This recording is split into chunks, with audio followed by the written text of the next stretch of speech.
J.A., now I gave part of your resume, part of your illustrious resume in journalism. Currently, the director of sports journalism at Northwestern University. Medill, shout out. But after you left the Chicago Sun-Times, you went to the LA Times from Chicago. Is that right? Washington Post first, and then 3 years, and then the LA Times. Yeah, right. That's right. It was a Post, then the LA Times. So you went to the LA Times. Nobody knows Los Angeles sports and Los Angeles culture better than you do. So when I saw this Winning Time drama, the drama behind the drama, I needed to hear from you. So for those who don't know, Jerry West, watching this HBO series, Winning Time, based off of Jeff Pearlman's book, he didn't like his portrayal. He's a angry, temperamental, rageaholic, as he said in his letter, asking for an apology and a retraction. I wanted to hear what you had to say, J.A., because you spent a lot of time out in L.A., you spent a lot of time around Jerry West. Interviewing, dealing with Jerry West. I'd say I've gotten to know Jerry West pretty well. How do you feel about, I want to know how you feel about the series and how you feel about Jerry West's problem with the series. I'll start with the last question. I mean, Jerry West has every right to be upset because, there's no one who spent time with him.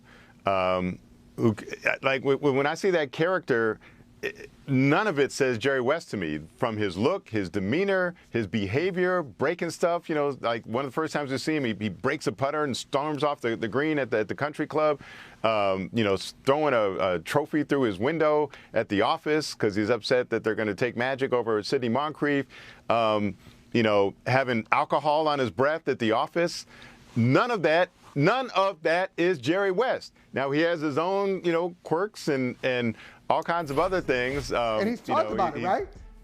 He's written about it in his memoir. Very open. His autobiography is subtitled, My Tormented Life. So he's very candid about, some of the demons that he's carried with him from his childhood.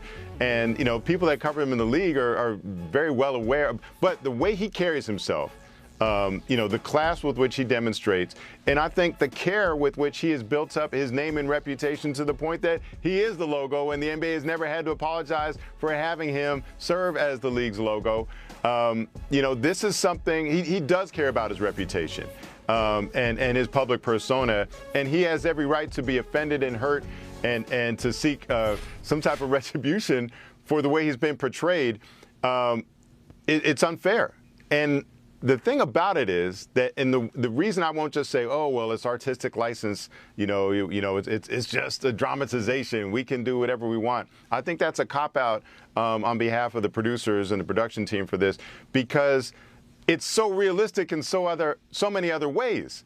The fact that they care about so many of the details, including in the last episode, the Panasonic advertisements in the Boston Garden, just like you saw back in the 80s. The uniforms look exactly right. The Laker locker room looks exactly the way it did when I first walked into it. So everything about the production looks the same, including the fact that they used the titles and the logos, Lakers and Celtics and all the other teams, without the league's permission because they wanted to seem more authentic, right? So if you're going to say we're going to do all these things to make this feel authentic, and then to say that one of the key characters has nothing to do with reality, then to me you lose the right to use that artistic license umbrella to say, well, we're going to portray him this way. I guess. Are you saying that you need some type of, dramatic tension, that you need this type of character? And if you need to fabricate the nature of Jerry West, then maybe it means that the source material is not conducive to making an entertaining TV show, which I disagree with because the book is great and because the reality of the Lakers is great. I mean, think about how that first season ends. Magic having to step in for an injured Kareem Abdul-Jabbar and going off in that famous Game 7, I think it's 42, 17, and 9, or whatever it was that he produced, that incredible stat line. It was a Game 6, too. Yeah, it was Game 6 on the road in Philly. That's like a movie, right? And so the reality of this, I'm pretty sure the Pearlman book starts with Jack McKinney, the coach, falling off the bike and having the accident.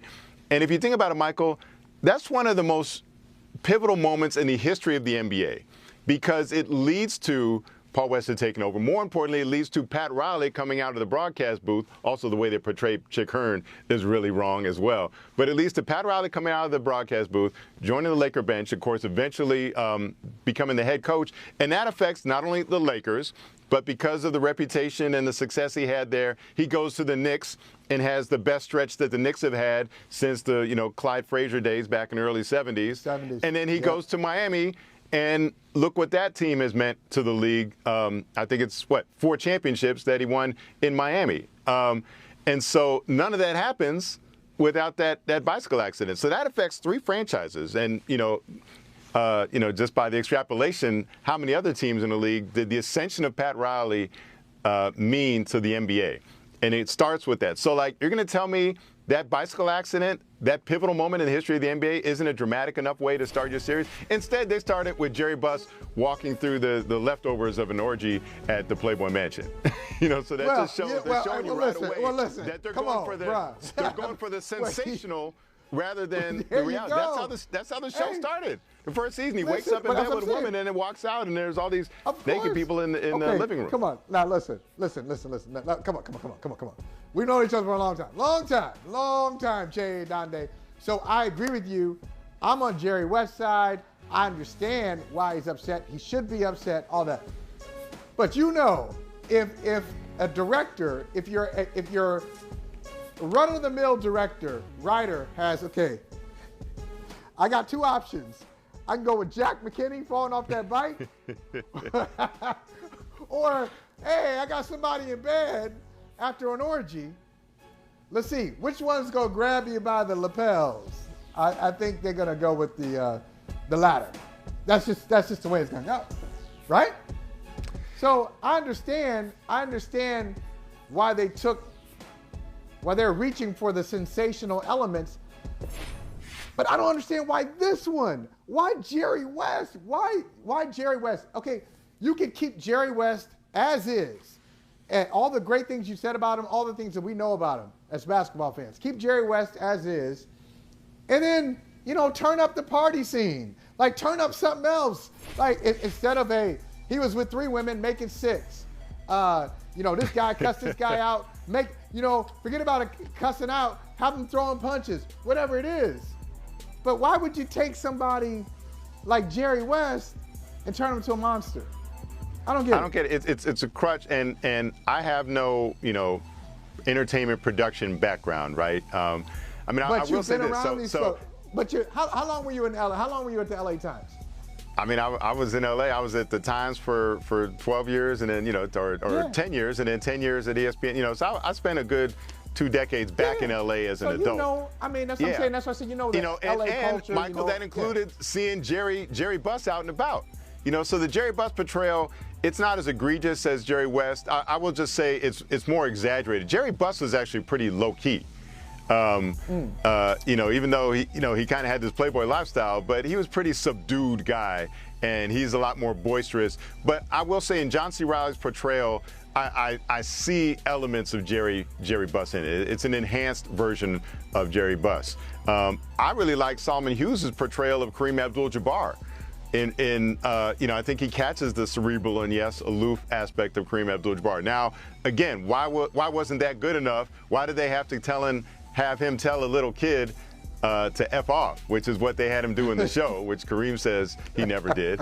I'm not buying Magic Johnson. Well, I don't know about you.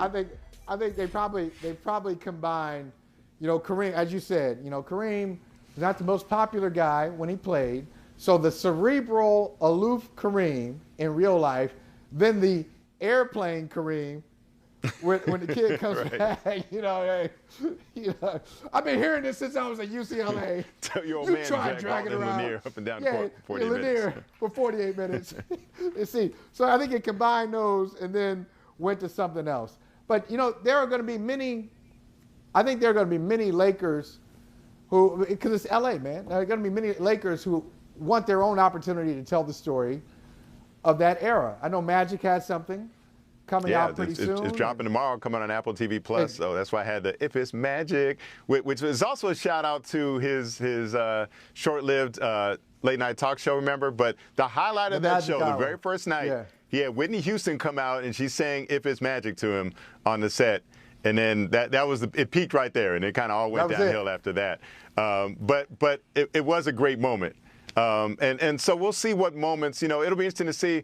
I guess the thing is with Magic's, we had that Magic and Bird documentary that HBO did. We've had documentaries about the 1979 championship game. We had a 30 for 30 about Magic Johnson and the HIV announcement. So we've seen a number of elements of Magic before. So I'm curious.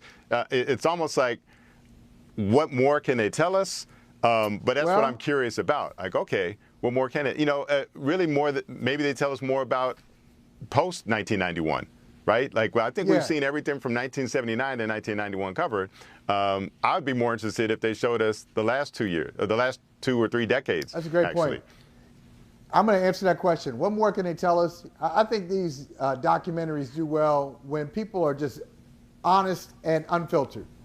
So generally, like these things, whether it's HBO, Showtime, Peacock, whatever it is, sometimes they're really well scripted and managed and filtered. And so you get a good story, but it's a story that somebody wants you to see. And somebody is very self-conscious of how the story is portrayed. I think the story is great when you just say, all right, here it is. Here it is. I'll tell you everything. And I said this at the time. That wasn't true. I was actually thinking about this. It's really like, and this is completely different context, I know, but I'm just thinking of what triggers this comment I'm about to make is what you said about what more can we see? What more can we see? We've seen a lot of this already. I felt the same thing about Ezra Edelman's OJ project before I saw it. Right. Before I saw the OJ Made in America, I was like, man, come on. Because we lived through it. We lived through it. I was watching CNN every day. I heard it. I saw it. I mean, so many, countless rappers have dropped brilliant lines about it. Mos Def, shout out Mos Def. I mean, a lot of people have rapped about it. So come on. But then I saw it. It was amazing. And I think part of the reason it was amazing is that I don't really know where the filmmaker stood. I don't know.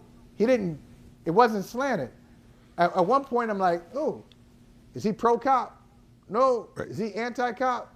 Oh, is he pro-OJ? Oh, is he what he did was give you the context, Michael. I mean, they did a great job of setting everything up, how everything led to that moment, right? And it was about so much more than the trial or the Bronco chase, right? There was so much that led up to all those moments and who OJ was and Los Angeles and race in America. Even as comprehensive as that was, though, so in this case, the fictionalized version, that FX story, I forget the name of the FX series, but to me, that had value because that did things like one episode kind of showed us what Marsha Clark was going through. And she was dealing, I think, with like custody issues with her kid and her ex. And like, so, and obviously a lot of that had to be fictionalized, but I thought it gave you a fuller understanding of some of the people involved in this story. We kind of got a backstory of Johnny Cochran getting pulled over by a police officer, right? And maybe I'm sure that was apocryphal, but it kind of gave a sense to like, okay, what was the backstory? What were these people going through? What were their motivations? So I think in those cases, a fictionalized version can help. And there's a need for even things that have been covered. I will say this with Winning Times, and the reason I continue to watch it, it's just fascinating to see the origin story of this, and in particular for me, because I did wind up getting to know all of these people. And so it's funny to see these guys, to see how they were then in a way that I couldn't understand them as a 9-year-old watching the 79-80 Lakers, seeing what they were like, seeing what the situation was like, seeing who they were behind the scenes, even if it's very fictionalized, and then to think like, wow, I actually know all these people. They all knew me. I mean, what I've tried to do is try to enjoy just some of the moments, like the Red Auerbach Jerry Buss showdown that they have, standing on the middle of a court in an empty forum. Never happened, obviously, right? But it was an interesting, well-written and well-acted scene. So like, I can appreciate it for that rather than an insight as to who these people are. That's good stuff, man. Good stuff. Hey, I'm with you, Jerry West. Jerry West. The logo, we love you. They did you wrong. All he asked for was a retraction. That's it. Just take it back. Just say, I don't want your money. Just take it back. Hey, thanks for watching Brother from Another on YouTube. Make sure you hit subscribe before you leave, and be sure to watch us 3 to 5 p.m. Eastern Time on Peacock. Appreciate you.